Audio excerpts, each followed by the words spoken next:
متقدمة بتلاقي ملف التعليم ليه دور كبير في حياتها وليه أهمية كبيرة في حياتها. من هذا المنطلق بنشوف رئيس عبد الفتاح السيسي من الملفات الهامة جدا هي ملفات التعليم وملف التعليم.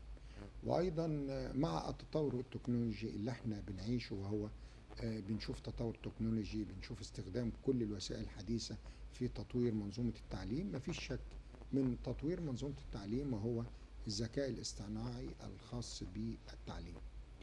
عشان أطور مؤسساتي وأطور التعليم لازم أنتهي من حيث أو أبدأ من حيث انتهى الآخرين.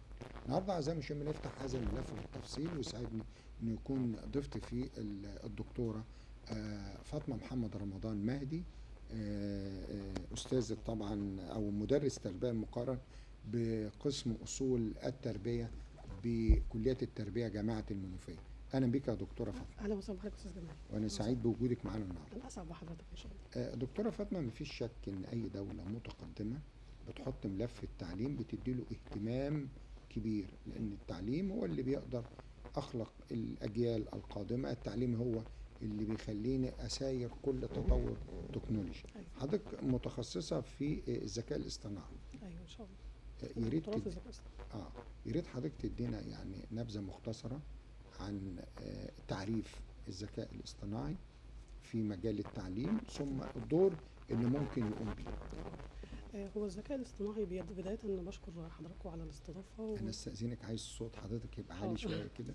حاضر. وأنا بشكر حضراتكم على الاستضافة إن شاء الله النهاردة، وإن شاء الله يكون لقاء مثمر بإذن الله. هو الذكاء الاصطناعي بداية معناه يعني من اسمه كده ذكاء اصطناعي، حاجة مصطنعة. الإنسان هو اللي اصطنعها، الإنسان هو اللي ابتكر وأبدع علشان يصنعها. طيب هو معناه إيه؟ الذكاء الاصطناعي معناه مجموعة من القدرات والإمكانيات بزود بيها جهاز الحاسب الآلي أو الكمبيوتر أو الإنترنت، بزوده بمجموعة من البرامج الذكية أو الإلكترونية اللي بقى بيقدر من خلالها ان هو يتخذ قرار. هو ليه مهمتين اتنين او ليه دورين اتنين، ان هو يساعد يعني مساعد للانسان، يساعد الانسان، وكمان ان هو يتخذ قرار. يبقى الذكاء الاصطناعي مجموعه من الامكانيات والقدرات بزود بيها جهاز الحاسب الالي علشان يتخذ قرار، علشان ان هو يساعد الانسان او يقدم حلول للمشكلات اللي ممكن تساعد الانسان. ده مفهوم الذكاء الاصطناعي ببساطه شديده جدا. يعني انا باللغه الدارجه ان انا بغذي جهاز الكمبيوتر بالداتا اللي عندي او بالمعلومات. أيوة. وبعد كده بستنى ياخد القرار، وهل القرار بتاعه اللي هو بيتخذه في هذه المشكله يعني بيبقى بيعدي كام في المية من الصواب؟ يعني هو ممكن يعدي نسبة 90%، يعني لأن هو أنا بديله معلومات وبيانات وبغذيه بمعلومات وبيانات. أهم حاجة إن المعلومات تكون دقيقة وسليمة. بالظبط كده. زي ما شفنا مثلا كان عندنا في الروبوت صوفيا اللي كان موجود في منتدى شباب العالم 2019، لو حضرتك فاكر كان سيادة الرئيس موجود أثناء المنتدى. والروبوت صوفيا يعني إنسان آلي، عبارة عن إنسان آلي. كان هي يعني أما بسألها سؤال بتجاوب عليه أو بترد عليه، ده بناء على إيه؟ إن هي عندها كم كبير جدا من البيانات والمعلومات في قاعدة بيانات أو قاعدة معرفية موجودة عندها كم كبير جدا من المعلومات والبيانات الضخمة. فبالطبع بتقدر إن هي بتعمل عملية معالجة البيانات بناء على أساسها بتقدر إن هي يعني تتفاعل أو إن هي تتواصل. تمام. بالنسبة بقى لقطاع التعليم أو إيه هي أهميته بالنسبة لقطاع التعليم، عندنا الذكاء الاصطناعي مفيد جدا في العملية التعليمية، لأن هو بيساعد الطالب ويساعد المعلم ويساعد مدير المدرسة. طيب هناخدهم بالترتيب. لو جينا على المعلم، أهمية الذكاء الاصطناعي بالنسبة للمعلم. هو يساعد المعلم في حاجات كتير جدا. هيوفر له الوقت، هيوفر عليه مجهود كبير جدا، هيوفر كمان عليه سهولة التواصل مع الطلاب بتوعه. ازاي برضو؟ عندنا مثلا في مثلا تصحيح الاختبارات. طبعا المعلم بيبقى عليه اعباء كتير جدا، معاه كذا حصه بيدخلها، معاه دروس كتير بيشرحها. فبالطبع ممكن يبقى مجهد ومرهق وهو بيقوم بعمليه التصحيح. التصحيح. فوارد ان يحصل خطا في تجميع، في رصد درجه، في تصحيح سؤال. بالظبط كده. فهو بيساعده في عندنا حاجه اسمها التصحيح الالكتروني. التصحيح الالكتروني ده بدل ما انا هصحح يدوي، بدل المعلم هيمسك القلم ويمسك يعني ورقه الاجابه بتاعت الطلب ويصحح ورقه، لا، التصحيح هيبقى نظام الكتروني. هو موجود حاليا في الجامعات عندنا.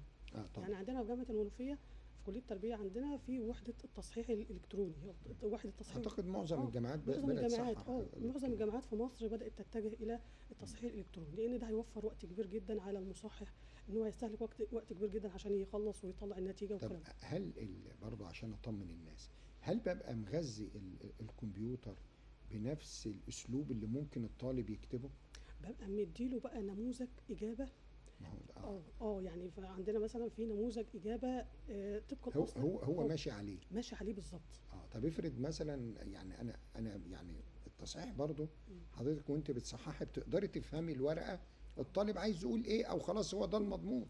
ما هو اما الحاجه ده انا بنقل الراي الاخر يعني. أيوة. الحاجه اللي بتبقى نموذجيه دي بالظبط لو انا ما كتبتهاش ممكن اتحرم من الدرجه يعني. ما هو الاسئله كمان بتبقى محطوطه بشكل الكتروني. مم. يعني الاسئله محطوطه بشكل الكتروني والطالب بيجاوب في ورقه مصممه بنظام الكتروني، وكذلك المصحح بيجهز الاجابات او ورقه الاجابه بشكل الكتروني، بحيث ان انا بتبقى موجوده بتدخل في الاله الالكترونيه اللي بتصحح ديت نموذج الاجابه، وبحط النموذج اللي الطالب مجاوب فيه، وهو بيبتدي يصحح. هو بينفذ اوامر.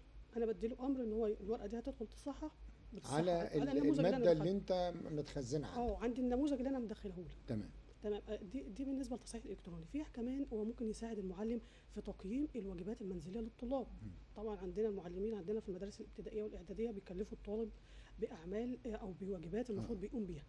هو ده كمان ممكن يساعده في ان هو يقدر يقيم الطالب، يقدر يحدد مستوى الطالب بتاعه، مستوى الاداء بتاع الطالب. يا ترى الطالب اداؤه مثلا متميز، ممتاز، اداؤه متوسط، اداؤه ضعيف. طيب انا مثلا لو الطالب مثلا اداؤه منخفض، انا محتاج ان انا انمي مهاراته او انمي قدراته. هو الذكاء الاصطناعي او البرامج بتاعت الذكاء الاصطناعي هتساعدني ان انا اعرف نقاط الضعف اللي هي موجوده في اداء الطالب، وبناء عليها هقدر ان انا اساعد الطالب ان مستواه يكون افضل، مستواه يكون احسن. ده بالنسبه للمعلم. لما نيجي نقول بالنسبه للطالب، بالنسبه للطالب بقى هو بيراعي الفروق الفرديه ما بين الطلاب. يعني لو حبيت ان انا اطبق برنامج من برامج الذكاء الاصطناعي، او ان انا اساعد الطالب، او اقول له مثلا انت ممكن مثلا في حاجه انت مش فاهمها، انت معاك، انت طول اليوم معاك التليفون. عندنا الجيل بتاعنا كله حاليا كله طبعا الانترنت الانترنت، وكل الطلبه حاليا دلوقتي معاهم التليفون. هو مثلا التليفون بدل ما هيستخدمه في الالعاب ان هو يلعب العاب الكترونيه او غيره، لا هو ممكن يستفيد منه في ان هو مثلا يحل مشكله عنده واجهته، او يسال المعلم في حاجه مش عارفها، في سؤال صعب وقف قدامه مش عارف يحله، على جوجل ممكن يكتب كذا كذا هحل ازاي. ممكن يشوف فيديو على اليوتيوب يشرح له مساله معينه او حاجه معينه مش فاهمها. فانا عندي التكنولوجيا دلوقتي بدات تسهل لي العمليه التعليميه بشكل كبير جدا. فكمان في حاجه او في الذكاء الاصطناعي حاجه اسمها الانظمه الذكيه. دي مطبقه في التعليم العالي بشكل كبير جدا، وهنتكلم عنها ان شاء الله. الانظمه الذكيه ديت بتركز على ايه بقى؟ بتركز على 3 حاجات. نموذج اسمه نموذج المجال، اللي هو المحتوى اللي الطالب المفروض يدرسه.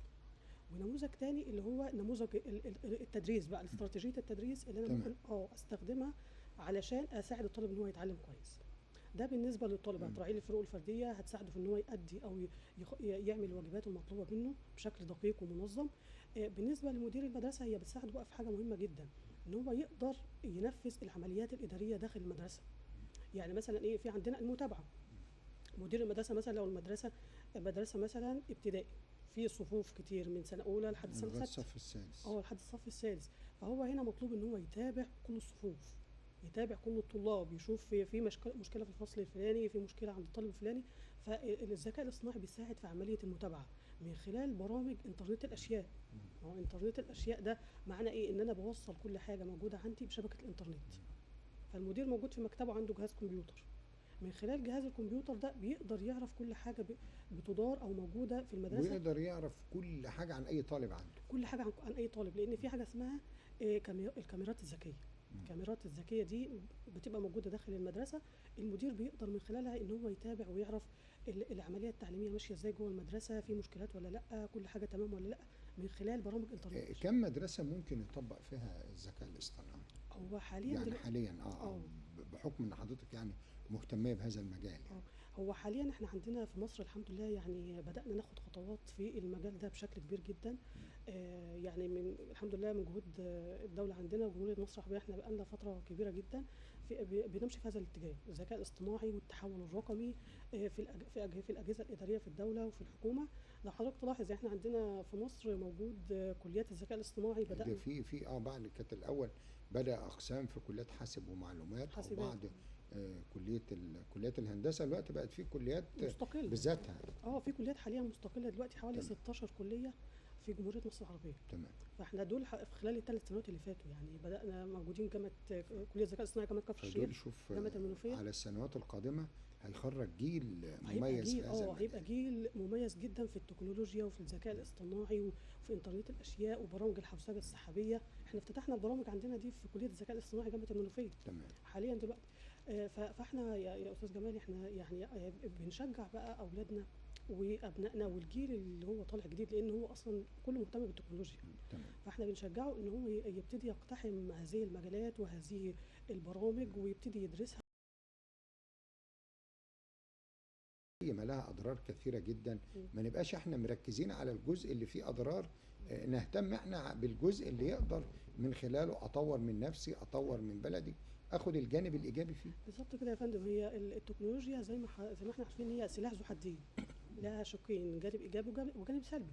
هقدر احدد الجانب الايجابي والسلبي ازاي؟ بناء على استخدامي انا بقى، انا استخدامي انا فاني اتجاه في الجانب الايجابي ولا في الجانب السلبي.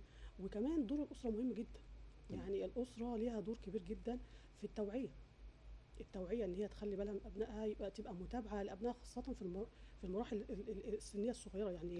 تمام. يعني الطفل اللي هو لسه في اللي هو كي جي من من مراحل التعليم لغايه ما لحد يبدا يدخل الجامعه. لحد ما يبتدي يدخل الجامعه اشوف هو اهتماماته ايه. طب هو مثلا الام حاليا دلوقتي لو عامله بيبقى طبعا بتسيب التليفون مع ابنها وعشان تخلص مصالحها. فهي المفروض ان يكون في متابعه من جانب الاسره، لان ده مهم جدا خاصه في الوقت الحالي. تمام. لان احنا عندنا التكنولوجيا كل يوم في تطور، كل يوم بتزدهر، كل يوم عشان يبقى اقدر ان انا اعلمه يبقى فيه جانب ايجابي، بدل خلينا نتكلم بامانه شديده، لا معظم التكنولوجيا الان او استخدامات ابنائنا فيها يعني ربنا يكرمهم جميعا، بس الغالبيه العظمى بتستخدمها استخدام مش الاستخدام الامثل يعني. ما هو انا دوري بقى كاسره وكمدرسه المتابعه والتوعيه. تمام. لان التوعيه مهمه جدا يا استاذ جمال، يعني لازم يكون في توعيه، مش هنقول بقى الاسره والبيت وخلاص، لا ده توعيه للمجتمع كله، توعيه لكافه فئات الشعب في الجامعه وفي المدرسه وفي البيت وفي الشارع وفي كل مكان، علشان التكنولوجيا زي ما قلنا موجود الجانب السلبي والجانب الايجابي. ده مستقبلا نقدر نقول ان مشكله الكتاب المدرسي وطريقه السرد فيها وعدم فهم الطلاب له باستخدام وتفعيل الذكاء الاصطناعي ممكن بعد كده انهي انا مشكله الكتاب المدرسي دي خالص. هو حاليا هو الذكاء الاصطناعي هيخرجنا بقى من البوتقه دي.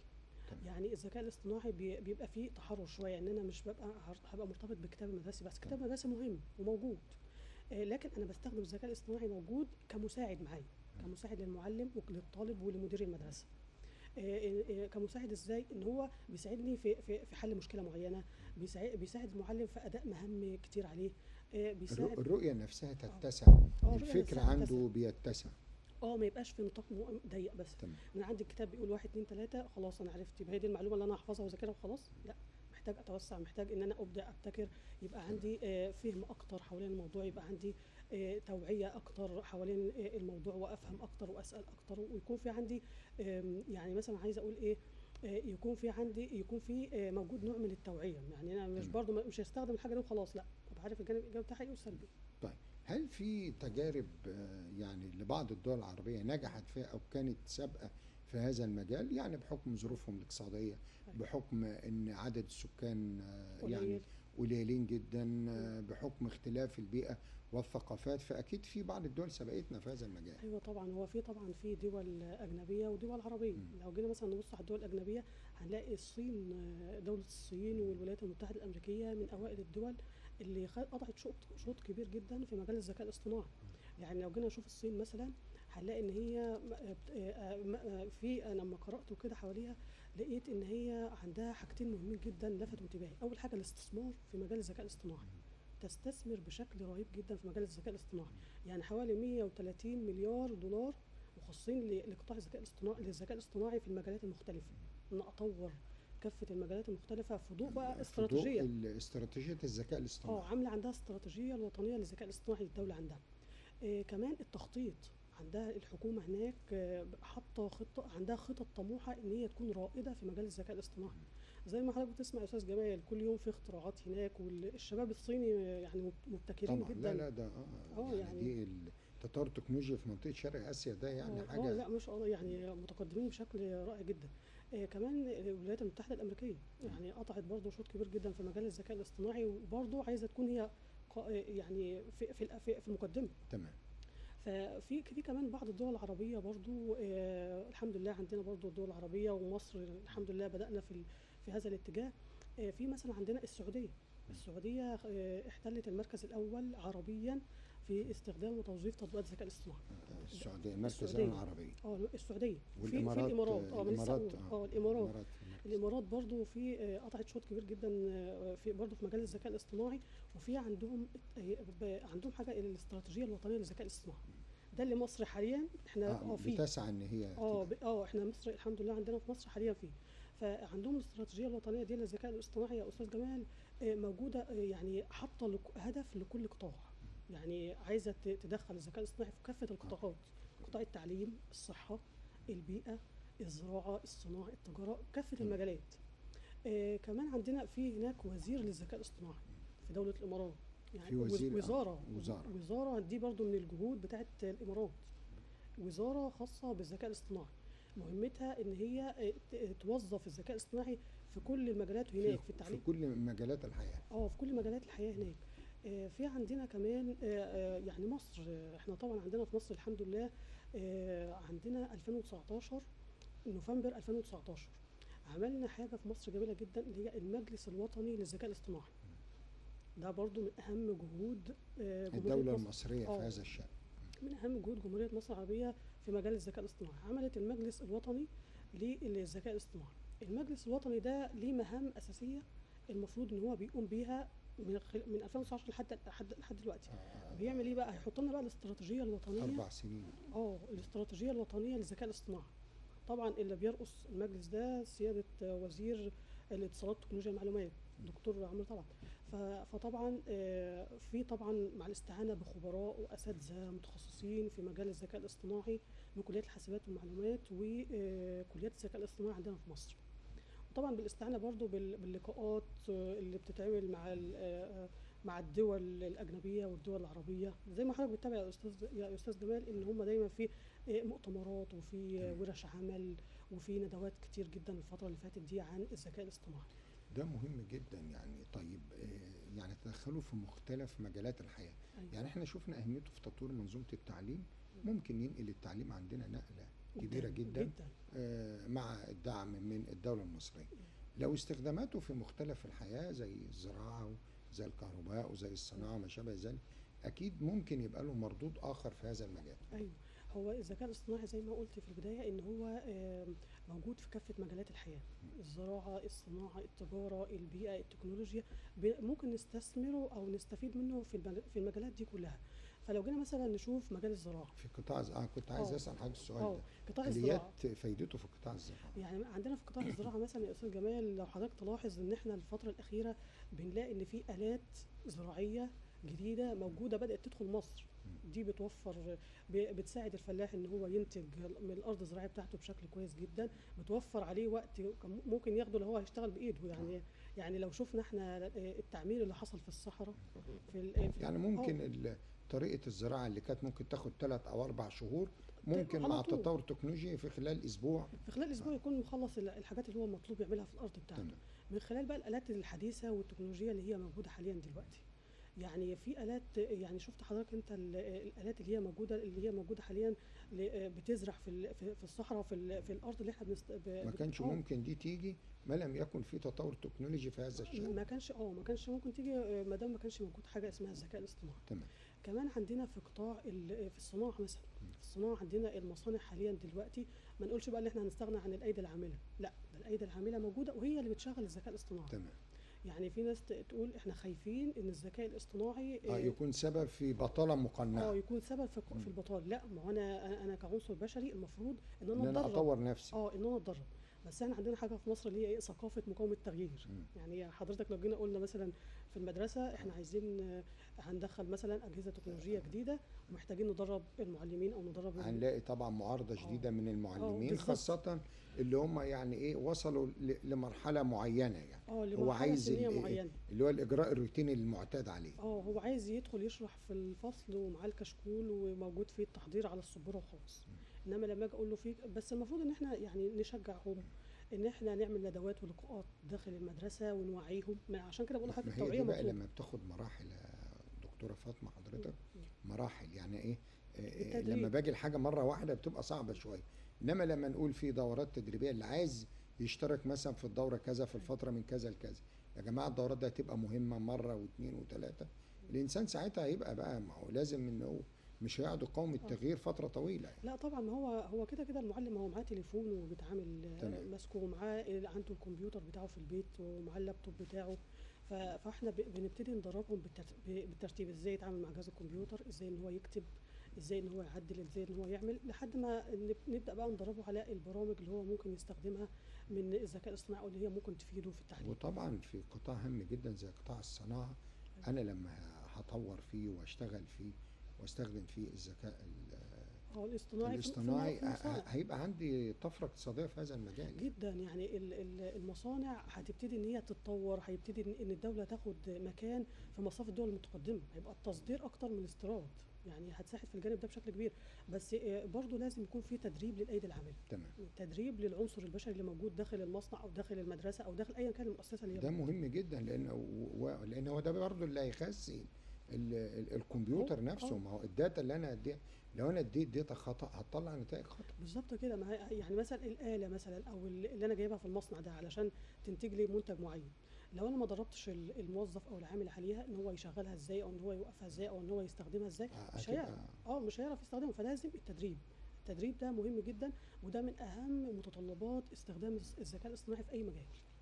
ممكن برضه تطوير التعليم الفني، يعني حضرتك عارفه التعليم الفني دول كثيره جدا لما سبقونا، وشفنا لما الثوره الصناعيه قامت في المانيا، قامت على الفنيين. يعني تطوير برضه واستخدام جزء مهم جدا في تطوير منظومة التعليم الفني، بس تطوير حقيقي أيوة. يبقى له مردود مميز في تطوير التعليم ككل يعني. ايوه طبعا، هو التعليم الفني ده يعني مهم جدا.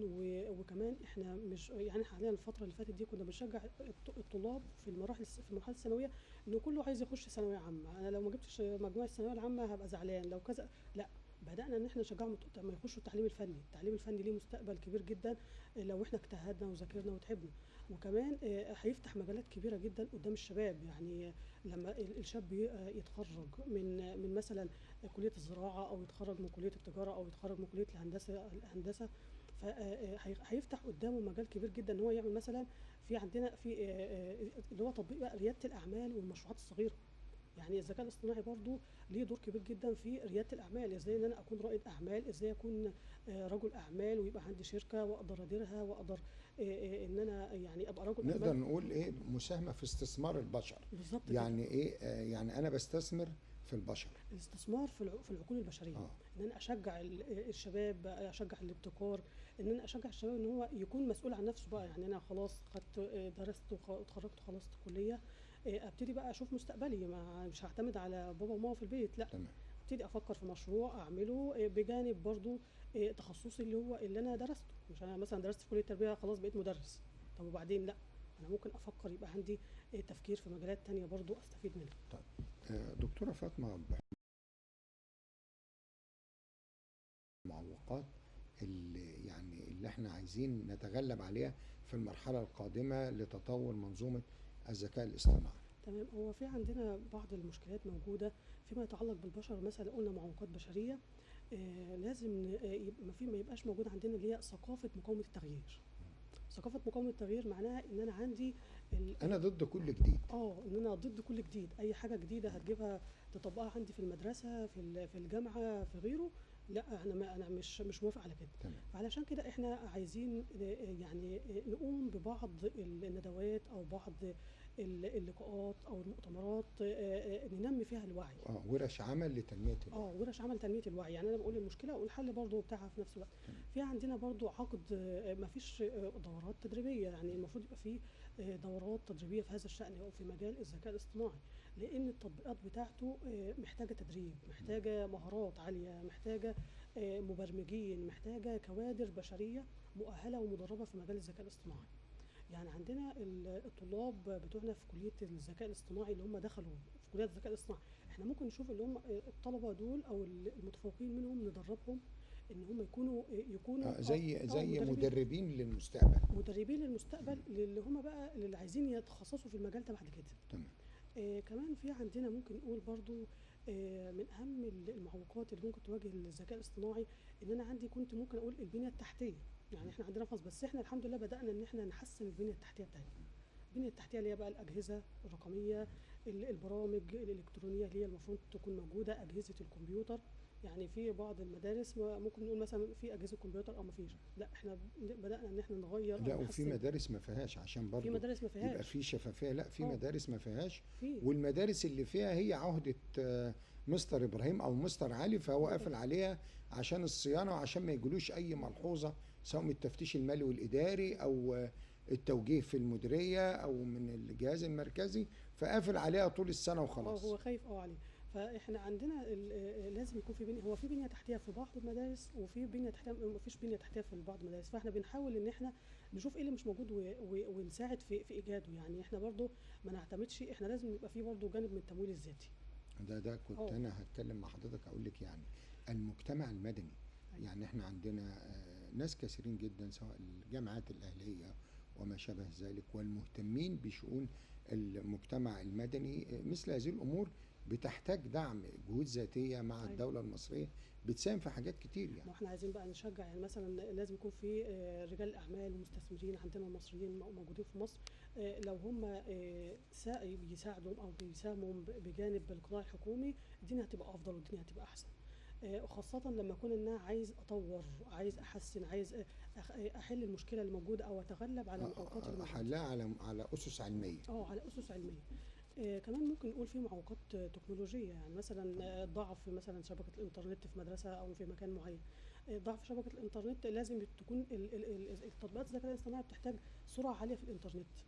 وانا مثلا انا كمدير مدرسه لو قاعد بتابع الوضع في المدرسه عامل ازاي، محتاج شبكه انترنت عاليه عشان اعرف ايه المشكله اللي حصلت في الفصل الفلاني واقدر احلها.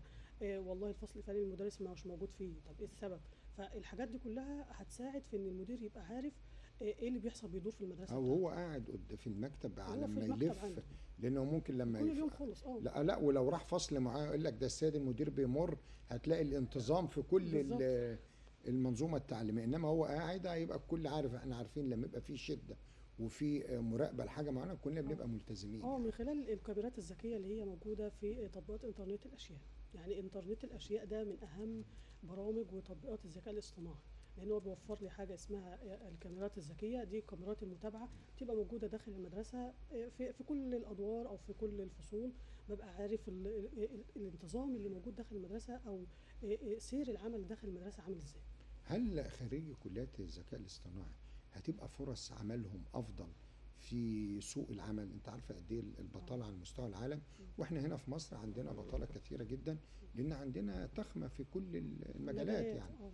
لكن خريجي بقى الذكاء الاصطناعي فرص عمله ومميزاته هتبقى افضل من خريج اي كليات اخرى؟ هو الاتجاه يا استاذ جمالي حاليا دلوقتي في مجال الذكاء الاصطناعي ان احنا بنشجع الشباب وبنشجع الطلاب اللي هم بيدرسوا في مراحل التعليم قبل الجامعي ان هم يبتدوا يقتحموا او يدخلوا مجال الذكاء الاصطناعي، لان هو المستقبل اللي جاي. يعني احنا حضرتك لو لاحظت ان احنا الثوره الصناعيه الرابعه، الثوره الصناعيه الخامسه، تطبيقات الذكاء الاصطناعي، الكلام ده كله خلال السنوات البسيطه اللي فاتت. فاحنا يعني بنشجع الشباب ان هم يقتحموا المجالات دي، يدرسوا البرامج دي، برامج انترنت الاشياء والحوسبه السحابيه وتحليل البيانات الضخمه، لان ده هيفتح لهم مجالات كتيره جدا في المستقبل. ومن هنا جه توسع في كليات الذكاء الاصطناعي. يعني احنا لو جينا نشوف ليه بدانا ننشئ كليات الذكاء الاصطناعي عندنا في مصر، علشان نشجع الشباب ان هم يدخلوا المجالات دي. تمام. هو يمكن يا دكتوره فاطمه ما فيش شك ان الملف الموضوع مهم جدا، لان مسايره التطور التكنولوجي الدول المتقدمة دايما بتهتم بملف التعليم، أيوة. وما بالك بقى تطوير منظومة تعليمية مع تطوير الذكاء الاصطناعي، فده بينقلنا لنقلة كبيرة يعني. أيوة. الموضوع ده محتاجين ان احنا نتكلم فيه حلقات كثيرة جدا يعني، لكن انا في نهاية اللقاء بشكر حضرتك يعني على هذه الاستفاضة. ان شاء الله القادم يكون افضل باذن الله. ان شاء الله باذن الله القادم افضل يا استاذ جمال، وبشكر حضرتك جدا والساده المشاهدين. واحنا يمكن اعزائي المشاهدين بعد ما تابعنا مع حضراتكم هذا الملف الهام جدا من خلال رؤية الدكتورة فاطمة محمد رمضان المدرس بكلية التربية جامعة المنوفية، بنؤكد فعلا ان اهتمام الدولة المصرية بمنظومة التعليم واهتمام الدولة المصرية بالذكاء الاصطناعي، لان الرؤية القادمة له محتاجه في كل مجالات الحياة، محتاجه تطوير منظومة الصناعة، محتاجه تطوير منظومة الزراعة، محتاجه لسوق العمل الخارجي، ان اساير العالم. هو ده المهم في القادم باذن الله. انا في نهايه لقائي بشكر حضراتكم على حسن المتابعه، وانتظرونا اعزائي المشاهدين وكل جديد من خلال فريق عمل يوم الخميس دلتا مصر اليوم. شكرا والى اللقاء. اغلى من وطن ده الكل عندي، اول ما يقولوا مصر الاقي نفسي ابكي لوحدي. اتحدى انا اي حد يحبها في الكون ده قدي، مفيش في الدنيا اغلى كل عندي. اول ما يقولوا مصر الاقي نفسي ابكي لوحدي. اتحدى انا اي حد يحبها في الكون ده قدي.